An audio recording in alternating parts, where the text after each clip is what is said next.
What is going on, everybody? Welcome back to the channel. Aftersound here, bringing you Splinterlands content every single day. We also stream right here on this channel every Tuesday, Thursday, and Sunday morning, so come by and say hello.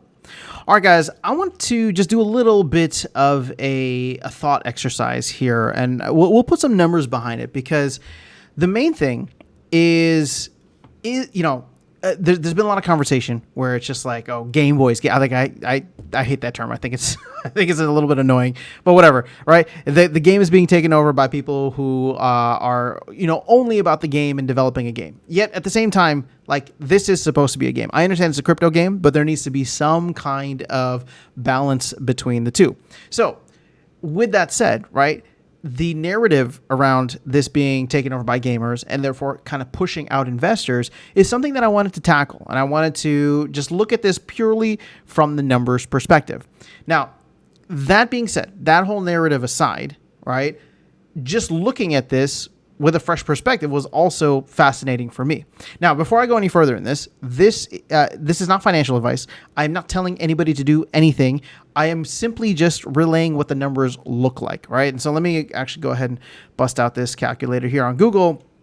SPS is trading at like 1.3 cents. If you were to go in and, buy all of the different collections that you wanted to, in fact, let's go over here and you'll to see from a deck perspective, right? If you wanted to get all Chaos Legion at max level, it's less than $1,000. If you wanted to get all of Chaos Legion, Rift Watchers, and everything, you'd probably have to spend like $3,500. Again, it's not insignificant. And then, of course, for Rebellion, well, this is actually down significantly now, but $6,000 to $7,000, we'll call it. So we're talking about like tens of thousands of dollars here if you wanted to get everything for Modern and be able to play at the highest levels. So when thinking through that, right, and that doesn't even count SPS.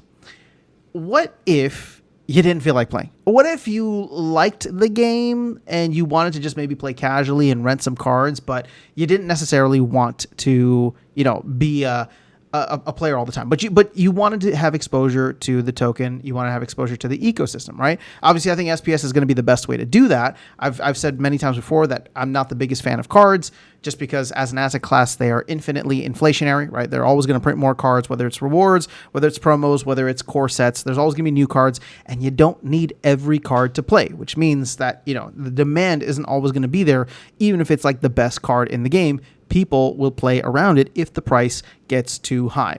So when thinking through that, right, when thinking through like, man, if I'm going to put like thousands of dollars into this game from an asset ownership perspective, right, and I'm talking about assets both in cards as well as SPS, where would you be like well suited to do so? So let's go ahead and again, I'm just running some numbers here. We know that the top players in the game are making like 41 SPS per win, right? Now, I actually want to inflate that higher, because I'm sure that if they're playing, at the highest levels of the game, they are also probably playing tournaments. They're also probably earning from brawls and all that stuff. So let's just bump it up, and this is probably even conservative still, right, to 50 SPS per game, right? And so 50 SPS per game times 12 wins per day, right? If you're an average player, which is kind of what the team is going for, right?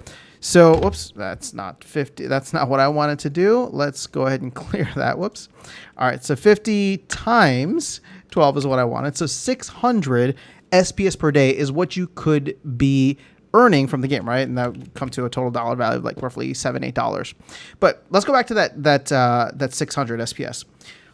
Now, let's say you wanted to like come in and hold for like a year, right? If you were getting 600 SPS per day times 365 days, that would net you roughly 220,000 SPS over the course of a year. Now, granted, you'd earn SPS on day one. That SPS would immediately get staked, and you would then start earning roughly a 10% yield on that on that staked SPS, right? Paid out in vouchers and additional SPS. You'd also be getting the Arcade Colony airdrop, so whatever that counts for. This would probably end up being much more than 220,000. But for our purposes, let's just round up and just say like 250,000 SPS. If you wanted to just have exposure to the ecosystem now, right, you could just buy 250,000 SPS, and that would roughly cost you $3,200, right? That is less than how much you would have to pay for the top quality cards, right? If you pay 3,200, you're probably going to get, Chaos, Rift Watchers, all the promo cards maxed out, but you'd be missing a lot of Rebellion. Whereas if you just went and bought the SPS and then maybe just rented cards, I posted a video on that previously, right, where you could just do it for a couple of bucks a day, you would then be earning a significant amount of SPS and vouchers per day. That could probably actually fuel, this is where it gets interesting. You could buy that SPS, right, that the earnings that you would get from that SPS, whether paid out in vouchers or whatever, maybe even just, here's the thing, you could even rent that SPS out further and then earn DEC on that as an additional yield. Use that for your rentals, right? If you wanted to play the game every so often and just be part of it, whatever. So there's an interesting option here for either investors or casual players or both, which I think is fascinating, because if that happens, the amount of people that could come in and lock up 250,000 SPS is not, it's not insignificant. In fact, I think it could actually be quite a bit. Spending $3,200 or $3,000 to $5,000 on a project in a bull run is not outside the bounds of possibility. I think there's a lot of people who would be willing to put that somewhere. It's just a matter of the team finding them, right? But that's where this gets interesting. It's just like, how many people then would it take to lock up that? And I'll do that in a separate video. My main point with this is simply the fact that, like, if you wanted to just be an investor and maybe / casual player, you could in many ways, right? You could just get exposure to the token and then have a ball with it, right? Just have a ball with it. You don't have to do anything. You don't have to play all the time. You're earning the yield on it. You have exposure. If SPS goes to the moon, you're set, right? SPS could go down as well. So, obviously this is not financial advice by any means, but it would be completely passive, or as passive as you wanted it to be at that point. You wouldn't need to be playing. Now, I say this all the time, right? This video is not for the players, because I do think that if you should be buying cards, you should be playing the game if you actually enjoy the game, right? What I'm trying to highlight here is that for people that maybe, the game is too boring, maybe it's too repetitive, maybe they've just been around and they're burnt out of it for a while, there's still an opportunity for you to be a part of the ecosystem completely passively, earning, right? And instead of buying the cards that you need right now, you could spend a fraction of that and buy the amount of SPS that having the best quality cards could get you over the course of a year. But you spend that 250,000 or that 3,200, whatever it is now, you get the 250,000 and you're earning an additional yield on that. You're earning more SPS, you're getting vouchers out of it, you're getting potentially DEC if you're renting that SPS out, right? So there's a lot of wiggle room. There's a lot of opportunity there that I think is fascinating, actually. So again, I'm just sharing these numbers with you because they fascinate me, right? In terms of like allocating capital.